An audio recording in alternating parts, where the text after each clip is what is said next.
I'd always wanted to tell stories, you know, growing up as a kid. That was my first love of storytelling, particularly visual storytelling.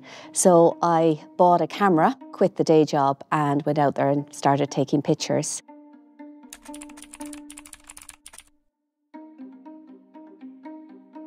When I was a child, I was always a bit of an outsider. It made me into an observer. So I always had a curiosity that maybe some people lose when they get older. I never lost it. Questions that other people wouldn't think to ask, like where do your suitcases go when you're on holidays and you give them away? What journey do they go on? It might sound boring, but when you go in depth enough into anything, it turns out to be really exciting because everyday things are really exciting. Me and Sarah working together, that really came about very organically. We saw eye to eye on things. We have a similar viewpoint. I think what's really important to us both is the why, you know, so it's kind of going that little bit deeper behind someone's passion or behind the story. When a person is dealing with something really tragic in their lives, it has to be the right time for them. If the time isn't right, then the story can't go ahead as such. With Francis Costello, the man who was fighting for his life after the acid attack, when he initially rang me, it wasn't the right time for him. So we waited a few months and he came back when he was in the right place to tell his story. So you have to be patient. Myself and Sarah have really worked together on quite a lot of features.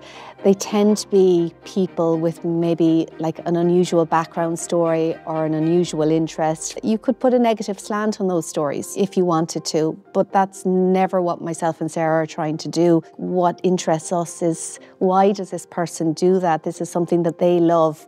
And we want to be really respectful. One of the most compelling stories, a young girl who attends Coláiste Éamon Ríis in Cork City. Her mother died unexpectedly, facing eviction from her home in Coláiste Éamon Ríis. They all came together to support her. The most touching part of the story was that a schoolmate of hers, their family, took Julia in and she now lives with them and she's a member of their family. I remember particularly one of the collectors. She'd had some abuse on social media for the thing that, you know, brought her joy. So she was nervous and maybe a little bit reluctant to be captured on camera. We get people thanking us for how we portrayed them because they've had negative experiences in the past. I'm a great believer that life should be fair, as are our readers. A perfect example of that, a young girl battling cancer who was just 15 years of age, forced to share a room with her 4 other family members, a Ukrainian family. They lived with their grandparents back home and it was a lovely homely environment. Reader read about Nyla's story and he said, I'd like to offer accommodation for this family. I get the sense when I go out on markings that the Irish Examiner is perceived, rightly so, as a very fair newspaper. The journalists here will follow up, they're trustworthy.